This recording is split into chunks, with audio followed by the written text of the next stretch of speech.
খুশবু কিচেনে আবারও নতুন একটা রেসিপিতে তোমাদের স্বাগত। আমি নিয়ে চলে এসেছি খেজুর গুড়ের মালপোয়া রেসিপি নিয়ে, যেটা খেতে হয়েছিল অসম্ভব মজার আর বানানো তো একদমই সোজা। বাড়িতে থাকা কয়েকটা উপকরণই রেডি হয়ে যায়। আর এই শীতের সিজনে নলেন গুড় তো একদম অ্যাভেলেবেল, তাই অবশ্যই এই মালপোয়া রেসিপিটা বাড়িতে বানাবে আর সবার সাথে উপভোগ করবে। আশা করছি খুবই দুর্দান্ত লাগবে তোমাদেরকেও।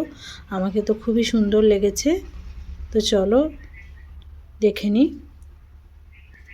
তো তার আগে দেখো কতটা জালিদার হয়েছে, আমি তোমাদেরকে একটা ভেঙে দেখাচ্ছি। যেমন নরম তুলতুলে আর তেমনি টেস্টি।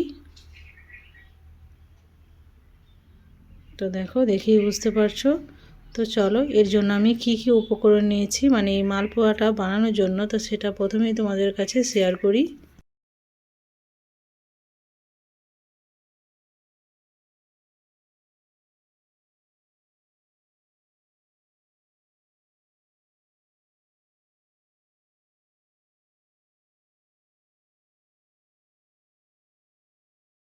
তো প্রথমেই গ্যাস ওভেনে একটা ছোট্ট বাটি চাপিয়ে দিয়েছি। এর মধ্যে দিয়ে দিয়েছি 1 কাপ পাটালি গুড়। এর মধ্যে 1 কাপ পরিমাণ দিয়ে দেবো জল।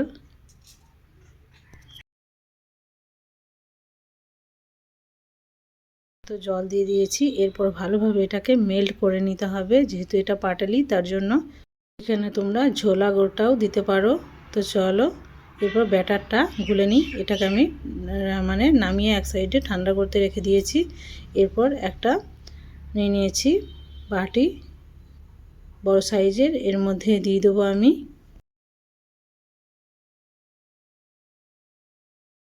1 কাপ পরিমাণ ময়দা। আর এখানে অ্যাড করব হাফ কাপ পরিমাণ সুজি। যতটা ময়দা লাগবে তার হাফ দিতে হবে সুজি।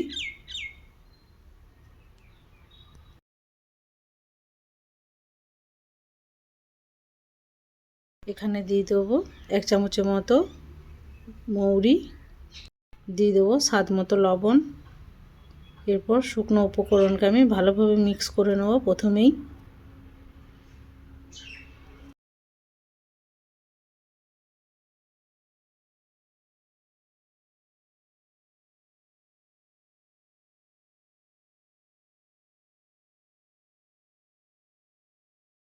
এরপর অল্প অল্প করে যে আমি পাটালিটা রেডি করে রেখেছি সেটাকে দিয়ে দিলাম। তো দেওয়ার পর খুব সুন্দরভাবে মিক্স করে নিতে হবে।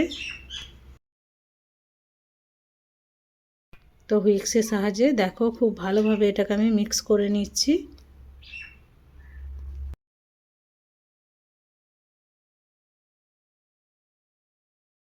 ব্যাটারটা যথেষ্ট ঘন আছে, তার জন্য এখানে অল্প অল্প দুধ দিয়ে আমি ব্যাটারটা রেডি করে নেব।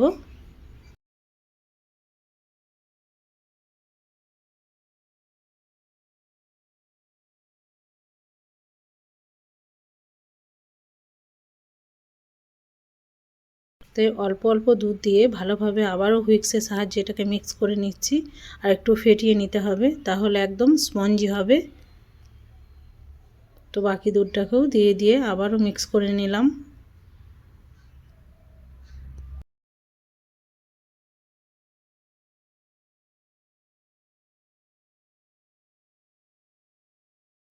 তো এখানে আমার টোটাল দুধ লেগেছে হাফ কাপের থেকে একটু কম। এরপর ব্যাটার এবার রেডি হয়ে গেছে। এরপর এটাকে আমি একটু রেস্টে রেখে দেবো।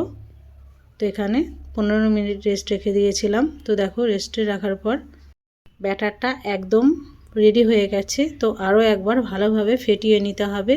আর রেস্টে দিয়েছি, এটা সুজি আছে তার জন্য। সুজির কোনো জিনিস বানাতে গেলে একটু রেস্টে রেখে দিলে এটা আরও সুন্দরভাবে তৈরি হয়।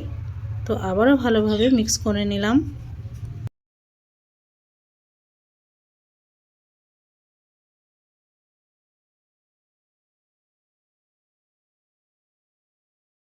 তো বন্ধুরা, তোমাদেরকে আমি ব্যাটারের ঘনত্বটা একটা চামচের সাহায্যে দেখাচ্ছি। তো দেখো ঠিক এই রকম হবে। এরপর চলো এগুলো ভেজে নেওয়ার পালা। তাই গ্যাস ওভেনে একটা কড়াই চাপিয়ে এর মধ্যে আগে থেকে দিয়ে দিয়েছিলাম তেল। তেলটা এবার যখন হাই ফ্লেমে গরম হয়ে যাবে তখন আমি এই পাকোয়ান পিঠাগুলোকে ভেজে নেব, মানে মালপোয়াগুলোকে। তো দেখো দিয়ে দিয়েছি 1 চামচের মতো ব্যাটার, আর দেওয়ার সঙ্গে সঙ্গে খুব সুন্দরভাবে এগুলো ফুলে যাবে, দেখেই বুঝতে পারছো। তো একটু তেল যদি উপরে ছিটিয়ে দেওয়া হয় তাহলে আরও সুন্দরভাবে এগুলো ফুলে ডাবল হয়ে যাবে। তো এটাকে একটু উল্টে নিলাম। তো আর একটাকেও দিয়ে তোমাদেরকে দেখাচ্ছি, দেখো।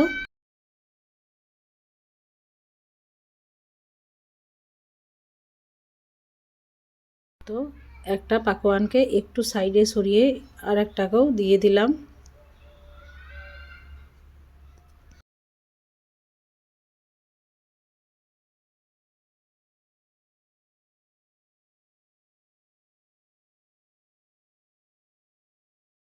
তো একটা রেডি হয়ে যাওয়ার পর আর একটাকেও ভালোভাবে ভেজে নিতে হবে লাল লাল করে।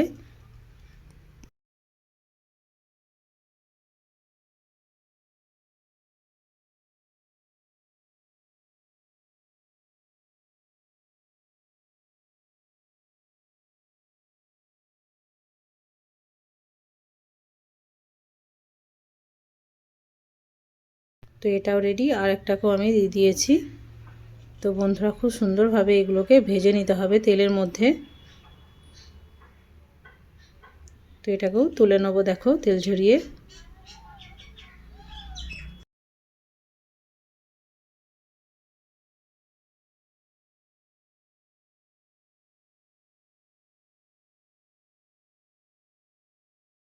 তো সেম পদ্ধতিতে আরও কয়েকটা আমি বানিয়ে তোমাদেরকে দেখাচ্ছি। কতটা পরিমাণ ফুলছে দেখেই বুঝতে পারছো। একবার হলো এই রেসিপিটা বাড়িতে বানাবে আর শীতের টাইমে উপভোগ করবে।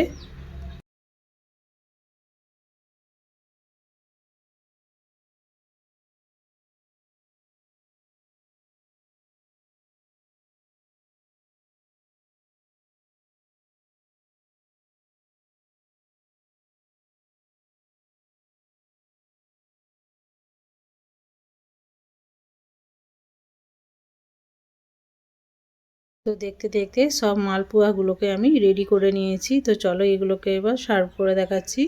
তো একটা প্লেটের মধ্যে আমি নিয়ে নিয়েছি, আর দেখো কতটা সুন্দর লাগছে। আরও সুন্দর যাতে লাগে তার জন্য এখানে আমি পেস্তা একটু গ্রেট করে দিয়ে দিয়েছিলাম, যাতে খুব সুন্দর লাগে দেখতে। এটাকে দেখতে যতটা সুন্দর লাগবে খেতেও কিন্তু তার থেকেও বেশি সুন্দর।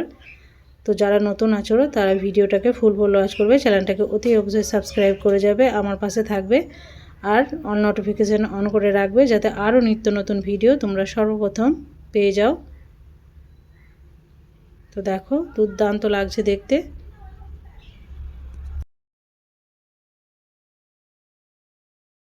আর বারবার বলছি অতি অবশ্যই ভিডিওটাকে ফুল ওয়াচ করবে। তো তোমাদেরকে আমি ভেঙে দেখাচ্ছি, দেখো কতটা সুন্দর জালিদার আর কতটা স্পঞ্জি হয়েছে। তো তোমাদেরকে এবার দেখাই।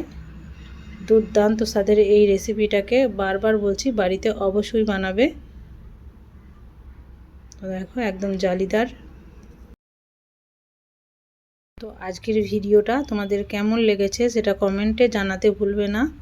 তো আজকের মতো বিদায় নিচ্ছি, ভালো থাকবে, সুস্থ থাকবে, আর পরবর্তী ভিডিওর জন্য অবশ্যই কিন্তু অপেক্ষা করবে।